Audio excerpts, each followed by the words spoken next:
श्रोताओं, ये लॉकडाउन 3 का तीसरा दिन है। लोग 43 दिनों से घर के भीतर हैं। यूं तो ये हताश परेशान करने वाली स्थिति है, पर आदमी है कि अंधेरों में भी रोशनी ढूंढ लेता है, विपरीत परिस्थितियों को भी अपने अनुकूल बना लेता है। लोगों ने लॉकडाउन में भी सकारात्मकता खोजी है और अपने अनुकूल बनाया है। हम लगातार ऐसे लोगों से आपकी मुलाकात करा रहे हैं जो लॉकडाउन में घरों पर रहकर दिए गए सभी दिशा निर्देशों का पालन कर रहे हैं और कुछ नया कर रहे हैं। इसी क्रम में आज हम आपकी मुलाकात रंगमंच से जुड़े कुछ नामचीन लोगों से करा रहे हैं। वे कैसे घर पर रहकर खुद को मोटिवेट कर रहे हैं और दूसरों को भी, और ये भी कि वे क्या कुछ नया कर रहे हैं। तो आइए मिलते हैं ऐसे ही कुछ रंगमंच के नामचीन लोगों से।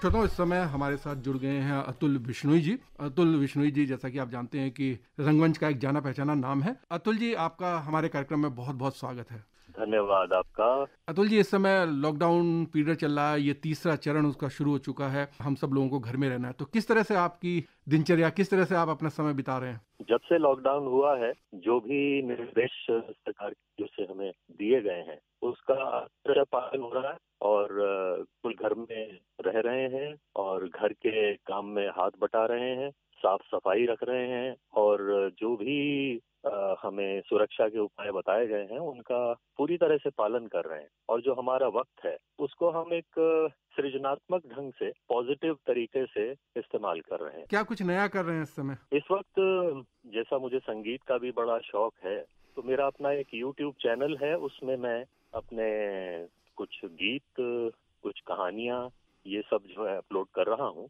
और साथ ही साथ मेरी जो धर्मपत्नी है, उन्हें भी कुछ लिखने का शौक है, तो वो भी साथ साथ कुछ कविताएं, कुछ कहानियां इस तरह से लिख रही हैं। यही हमारा मकसद है कि हम ऐसे समय में कुछ जो कोरोना से संबंधित बातें हैं वो भी अपने साथियों को और जानने वालों को बताएं।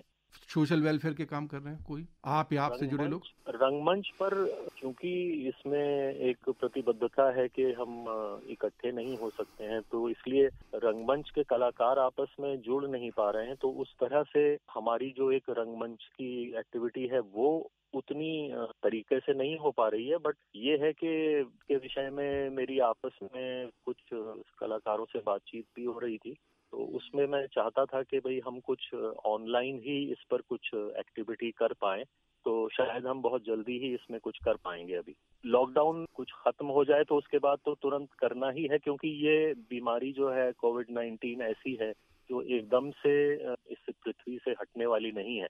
इसके लिए भले ही लॉकडाउन पूरा हो जाए, लेकिन हमें अपना जो सिक्योरिटी मेजर्स हैं, सेफ्टी मेजर्स हैं, वो हमको अपने साथ चलते हुए करने होंगे जीवन जीते हुए। तो उसके लिए हम जो भी समाज को एक जागरूकता प्रदान कर सकते हैं, सहयोग कर सकते हैं, तो उसके लिए हम बिल्कुल सोच रहे हैं और बहुत जल्दी ही इसके बारे में कुछ आगे हम आपके सामने रख पाएंगे। अंत में क्या संदेश हमारे श्रोताओं को आप देना चाहेंगे? मेरा तो यही संदेश है कि सोशल डिस्टेंसिंग जो है वो सबसे कारगर उपाय है इस बीमारी से बचे रहने का।